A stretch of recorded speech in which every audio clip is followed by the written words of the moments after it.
everyone, and welcome back to the Data Mind. Once again, I'm your host, Kaylee Garbazeski, analyst turned advisor, committed to developing accurate and actionable insights. Today, we're super excited to be talking to Sadie St. of Accenture and Women in Data about her experience as a woman in data and also her thoughts on building and developing an analytics strategy. This is the Data Mind. Welcome, Sadie. So thanks for having me. I'm excited to be here. Of course. So Sadie, as I mentioned, is coming to us as an AI strategy consultant for the Accenture Applied Intelligence unit, which, just by the way, like, coolest name in the analytics space that I've heard so far, right? In addition to her work with Accenture, though, I actually met her as she is the founder and executive director already of the Women in Data group, which is a nonprofit organization focused on increasing diversity in data careers, which is just wonderful and incredible and so awesome. Sadie brings a unique combination of technical expertise, analytics management experience, and an ability to lead organizational change through compassion and strategic problem solving. She's trained over 200,000 people in data science and is an advocate for democratizing artificial intelligence and helping people transition into the fourth industrial revolution. So basically, she's a badass. Like, I don't know if I'm allowed to say that on the internet. I'm like, I love all those things. I'm like, oh yeah. I would love to start off with just hearing about your thoughts on analytics strategy and what you think the base considerations are for a successful design. Yeah, no, that's a great question. A lot of people, I think probably my whole career, people have asked me, what does that mean when I tell them what I do? This role is developed from the proliferation of data, and that is just as it's expanding and people are looking for how do I develop it and integrate it into my business. We've had roles such as like data science develop and data engineering, right? But what we've often found is that without the right strategy, those people aren't fully able to do what they need to do, and then it doesn't integrate back into the business. So really my job is to come in and meet with business leaders and understand what are their business problems, what's their business strategy, and then how do I translate that into a data science problem or an analytics initiative that can be handed off to the technical team to be able to develop. And so a lot of times I'm coming in when they've already tried to develop a product or develop some type of analytics insights and it's failed, and then they realize, oh, we need a strategy. How do you approach that first conversation? You're coming in cold to an organization, you don't really know where they're headed, like what they have as a baseline in terms of their analytics infrastructure. Like, where do you start and how do you approach it?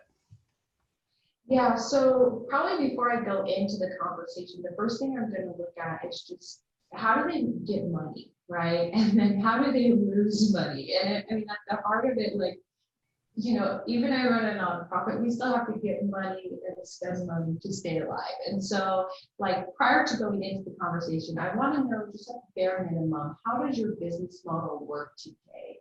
And then when I come into the organization, I really want to understand, what is the culture of the organization?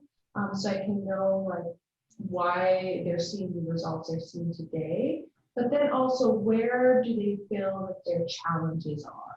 And then thirdly, where do they want to go and how do they want to change? So when I'm first coming in, I'm really coming in from a standpoint of learning. And like, that's where my data science side comes in, and like this pure curiosity. Like, I will ask you way more questions than you'll probably feel comfortable with, because I'm just like, let's go further into that, right? And so I've been trained in ethnography, which is really just the process of, asking questions and getting data from talking to people. And so really that's what that first step is. And it has to be at the executive level. We tried at different levels, and there's a good understanding of, what some of the problems and issues are, but there's not that long strategic vision that comes at the executive level, that you get these kind of answers from. And so if you're looking to do this in your company, I would say, start one with curiosity, remove your bias, and get as high up to the top to get into their head as possible. And the answer will probably come fairly easy. So I have a little secret to get into getting on executive calendars. Usually what works well is just coming with a curiosity approach. So I actually even have what I call curiosity meetings, where I try and meet with someone new like once a month and just better understand what they do. And I've only had probably over like 50 curiosity meeting invites I've sent out. Only 2 people have ever either not responded to me or just said they aren't available. And really what the curiosity meeting is about is saying like, hey, I'm curious about what you do, where you're thinking the future is going, how you got to where you're getting. And I'd really love to just pick your brain and have a better understanding of it. And people love it because one, they love to talk about themselves. They love to talk about their ideas. And when you're coming in with like your agenda down and your knives out, right? Like they're going to be more willing to have that and spend that time with you. So I think it really just comes down to like, come in with an unbiased and curious approach, and most people will probably say yes. Okay, cool. So you've gotten in, you've started to do the interview and discovery process. You're thinking about, okay, what's getting these people up every day? Like what's actually bothering them? What do they feel like they don't know? What do they feel like they do know, but they can't really prove? So where do you go from there? Well, one, I first say, don't try and solve everything with data, right? Like there's sometimes I hear their problems and I'm like, yeah, you're not at a point where you can start to utilize your data to fix this, or you're not at a point where you have other things that you need to do before you can turn your data into a revenue stream. And so I think first, again, removing your bias so that when you're coming in, like sometimes I'll recommend them to go talk to other people or another agencies who can better fit their problems. I think that speaks a lot of volume. But then from there, once you understand it, you need to expand your kind of sample size, right? So maybe you've spoken to a couple of executives, and now you need to bring in everybody together to really distill down what you're trying to solve for. And so I love to use design thinking. I think it's just such a great way to, I've always loved sticky notes, but just get people in a curious state and to play, and then it allows us to collaborate across the enterprise. So the best sessions are when you have people from the top of the organization and then a diverse skill set involved in the process. And you get just so many more great ideas, but you also get buy-in from the organization. So a lot of people talk about how hard it is for culture change in analytics. But when people are creating it themselves and creating it with others, there isn't so much of a buy-in. They want to see their idea manifested. And so it really helps with being able to bring people along for that journey. The other thing that happens when you can break those barriers of the segregation of the levels and so forth is like all of a sudden something that may have existed for that executive when they were in that role 20 years ago, they're going to get a new view of how that's operating today. And maybe just that fact is going to open up some new ideas on both sides of the spectrum.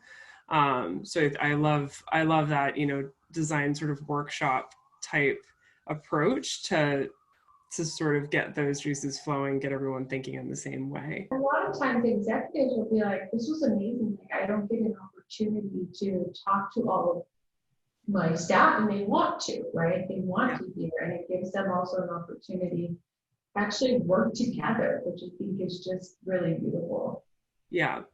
So one of the things that you mentioned before we got into like how you would dig further was that some problems right from the get-go you can identify like aren't going to be solvable with data, and then there are others that are. Is there any sort of approach that you would take to differentiating the two? Yeah, so the first one is if it's not solvable, like if you don't have a system in place, right, that's backing, kind of what your processes is, then, you really don't have data, right? So that's one that I first of all look and see like, okay, well, what kind of system do you have in place? And, kind of what's the uplift that would need to be happening to start to harvest your data for value. The second area is really where, when you can use data, is really when it comes down to you have some insights maybe about what's going on, or you have some hypotheses. I love it when people start with hypotheses, and that to me just signals something like, yes, we can test and we can optimize, and then start there. And then the third area where there's probably value, it's talked about less, but when your data actually becomes an asset for you and becomes a revenue stream. And that's a whole kind of redesign on your business model. That's where it gets me really excited, because that's really transitioning people from, a brick and mortar store to really coming into the digital economy. So. Yeah, 100%. So, okay, so basically we started out by asking the executives, all right, like what, where does the cookie crumble? What really, where are we going? What are the aims? And then from there, it's like, okay, well, which of these things can we actually address and, through data and analytics? Because some of them, either we don't have the infrastructure to stand that up on yet, or maybe it's just not even appropriate or worth the investment, because as much as we're data and analytics advocates, I would argue that there are some times that that's, the case. And then we get everyone in a room, we workshop, we say like, okay, cool. Like, here's what you think. How do you think that we would look into this? What aspect of that would you want to know more about, et cetera, et cetera. Now I've got like a list or like a bunch of Post-it notes or like some version of that maybe in the digital world, right? Where do we go from there? So presumably we need to prioritize, right? Like, facilitating that prioritization, making those calls without making people upset. I mean, I feel like this is where you're leading with compassion probably needs to shine quite a bit. Yeah, I would say on the prioritization, I always have people vote right away, right? Just to kind of read the room and see whether there's natural patterns of where people are falling towards. But especially when it comes to any type of analytics or data science project, it's really important to also prioritize with the availability of the data, the quality of the data, because those are going to factor into how much level of effort going to it, right? So we're trying to optimize between level of effort to do the initiative and then the outcome from it. So a lot of times in the session, we can prioritize based on what would be the highest impact and highest outcome. And then probably afterwards, we go and get that list to the data engineers and data scientists and say, okay, you grade each of these on, data quality, data availability, etc. And then we combine those two priorities. And I think that's what makes it a little bit unique about, design thinking for analytics is you can never leave the data out. You can have fabulous ideas, but at the end of the day, we need to move quick and we need to see results. As with anything in our world these days, during our fourth technology industrial revolution here, right? So I'd be remiss to not, at this point in the conversation, ask you a little bit about your experience through this process as a woman in data, right? I mean, I think truly according to the data, the reality is that many of these rooms that we would be in when we're walking into executive team rooms or senior leadership groups or boards would have been male dominant, right? And then notwithstanding the engineering teams that we'd be interfacing with within each organization, both on the data and analytics side and potentially on the system side, which, data obviously needs to come through in terms of collecting from that process. So how's your experience been? Tell us your thoughts.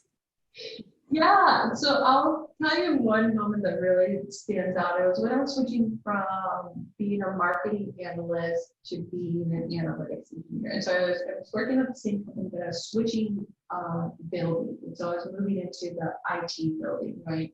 And in the IT building, the attire was very much like jeans, t-shirts, and some like Chuck Taylors, right? And I'm like, I like to wear pink high heels. And I remember like the first time I took my little box over to the other building, I was just like, should I change the way I dress? And I remember like that thought hit me, right? And it was just like, not soon after I was like, no, I can't change like who I am. Like, are you saying you don't like, to wear your pink high heels? No, you enjoy that, and that is who you are, right?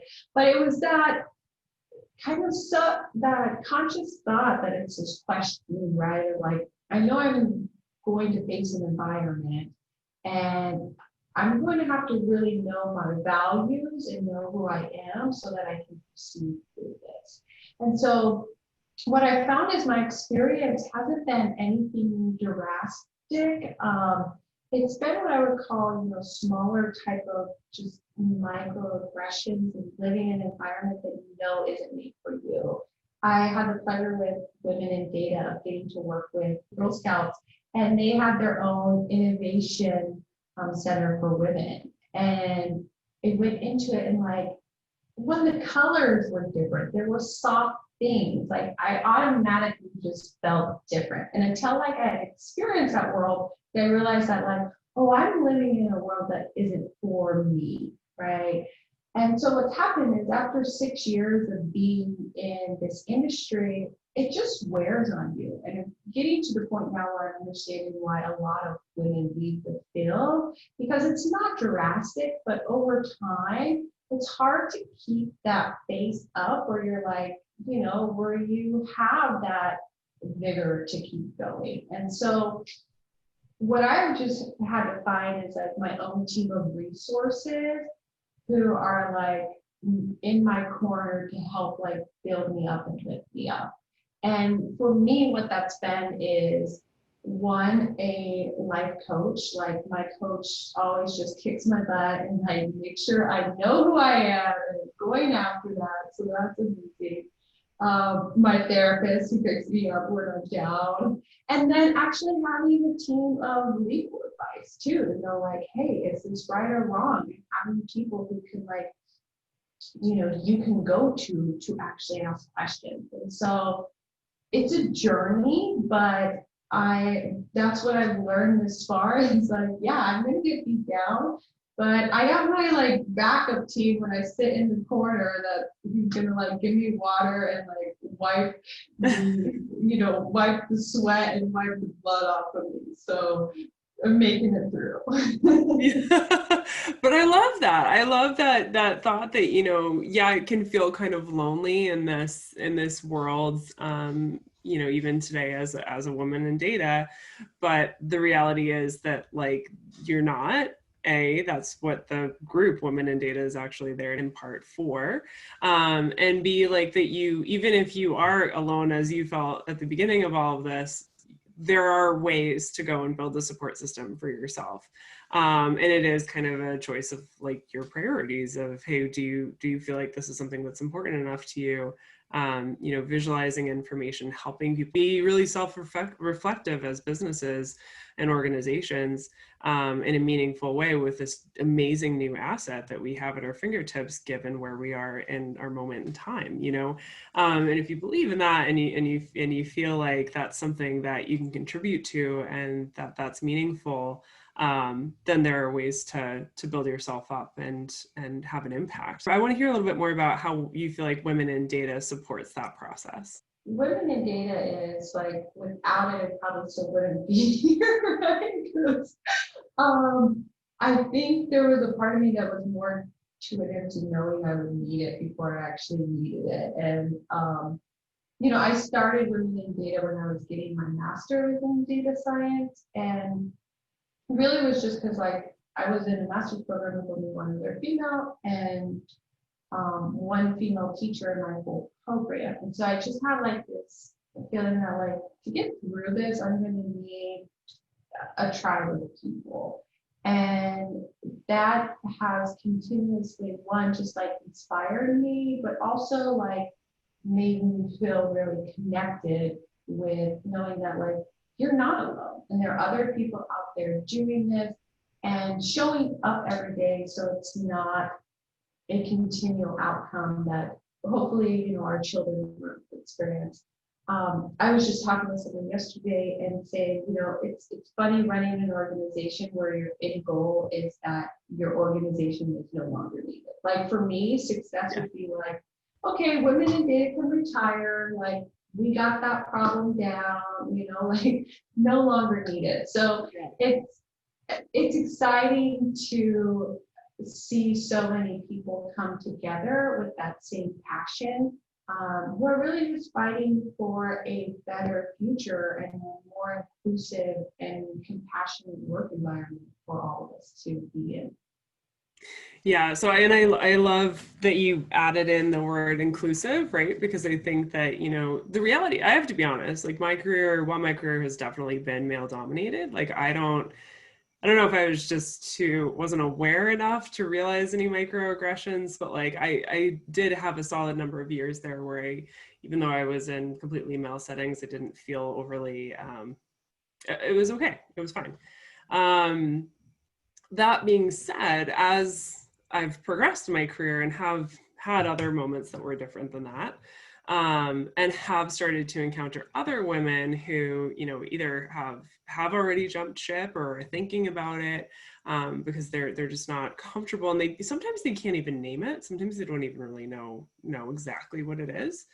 I'm realizing the importance of representation, right, and representation at very senior levels, just by virtue of the fact that they're so visible. And I think that one of the things that has come up with kind of the current climate that we're in is that there has been movement towards making more of those seats available for diversity. And I think what's really cool is that actually now there's a lot of stats coming out saying how important that diversity is of thought, because it actually is leading and driving innovation in organizations. So that's really cool. It's like proving out the theory, which is awesome. But the reality is, I feel like I've also heard a backlash saying like, oh, this is a token move, right? Like, oh, this is something that like they're just creating this position, but they're not actually going to listen to me. So I think that's where that inclusion comes in, right? Like a lot of people just roll the acronym off of their tongues, like, oh, D and I, and then they don't really think about the fact that like the I is a separate initiative entirely than the D, right? Do you have any thoughts on that and what you've seen or what you would like to see that you think can move the needle on inclusion? Yeah, so I think it's a great call out. What I think one is moving the needle on it is not so much focusing on the D. And what I mean by that is with diversity, I've seen a lot of companies come out and have diversity goals, right? And in that instance, you can fill seats as much as you want, but just like when I look at a company's business model, I want to see how many are churning, right? And so you may be doing great efforts to get diverse people in and put on the show. But what I want to see is how many are you keeping there, right? And what is the culture that's being, how do your employees feel about the overall culture that they're experiencing, right? And to me, that's really where the inclusion is, because it shouldn't just be, the minorities or who you have your diversity goals with that are saying this is a great culture. It should be everyone. And I think really that's where inclusion is just goes beyond diversity in the fact that it's not even a race thing, it's even a mindset, right? To allow people to show up as fully as themselves and know that they will not be treated differently and they will be accepted and heard just as they are. And like that to me is where the win is, because that is how, we just get to a more equal future in our workplaces. Could not agree more. I love that. Showing up as your whole self. I mean, it sounds really Instagrammy, frankly, and like, and and light. It does, like, and I don't. Sorry, I didn't mean that to like downplay your No, your no, work.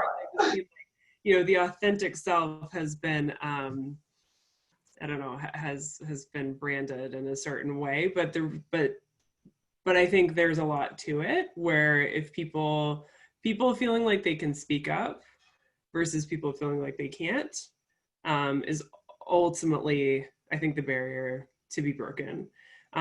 Not just for the sake of it, but because actually like that would really help in a lot of areas, What I can say too about this is you're not just affecting you're just not affecting your minorities, you're affecting your overall culture, and there's a strong tie towards innovation. And what I see, if your company is having problems with innovation, you probably have a culture issue. And why that is because innovation comes from a place of creativity. And to be creative, you have to be in a safe place. And if people do not feel that their views and opinions and who they are can show up and be that, you're not going to get any of that stuff. So, like, that's one of the signs I always kind of look at is like, okay, what's coming out of this company that's innovative? Because at the core, humans are creative, but if you put them in an environment that suffocates that, you can't force it out of them. Like, that's the one thing I'm amazed every time by is in the wrong environment. Like, I can't give you enough like user stories or tickets to be creative. Like, it's just not going to happen, right? And so, like, I think we need to think about it just like a little bit more broadly sometimes. It's more than just individuals and minorities. It's about your overall culture, and it's going to affect your bottom line, and it's going to affect whether you're in existence here in a couple of years or not. So I personally think that might be a good note to end on. But I would love to know if there's anything else you'd like to add. No, I'm just happy to be here and talk with everyone. If there are anybody who's interested in joining Women in Data, it's womenindata.org. We have membership that actually offers people free coaching, free resources. So we're happy to offer that. And then I love to just stay connected with people. You said an Instagram moment, and I thought that was I laughed because I was like, I love Instagram. So yeah, I actually do like a little tech talk every Tuesday. It sounds like TikTok, but it's not TikTok. It's tech talks on Tuesday. Yeah, so if you're interested in those, it'd be great to get connected. That sounds awesome. I didn't know about those, but I'm definitely going to tune in now to find out. Yeah. And I do just have to say one additional thing, which is that, Instagram jokes aside, and, we've talked a lot about, we've talked a lot about creativity, design thinking. One of the things that I think both of us, while we didn't get into the definition of data science and so forth, but have focused on over the course of our varying careers is data visualization. And I really do think, no offense to anyone out there who's not visually oriented and in this space, but I do think that you need some external influence and inspiration to kind of keep up that visual language, which is so powerful, and fun, right? Like that's why I do it. I love it so much. So anyway, so keep Instagramming, basically, Sadie. I'm glad the data might approve. Well, seriously, thank you so much, Sadie, for being here. I can't, recommend strongly enough for you all to check out Women in Data. Again, that's womenindata.com or .org? .org, womenindata.org. The membership options really are great. It had been a meetup group that just took off all around the country. So there are chapters everywhere, so you'll be able to connect with people no matter where you are in the country, and maybe even internationally, because we do have international audiences. Yeah, so we actually just opened up internationally this year, and we're in 11 different countries in 30 different cities now. So Amazing. I just love that. So yeah, please check it out if you're interested. It's an incredible resource and a great community. And we're excited to stay in touch, Sadie. Yeah, thanks so much for having me.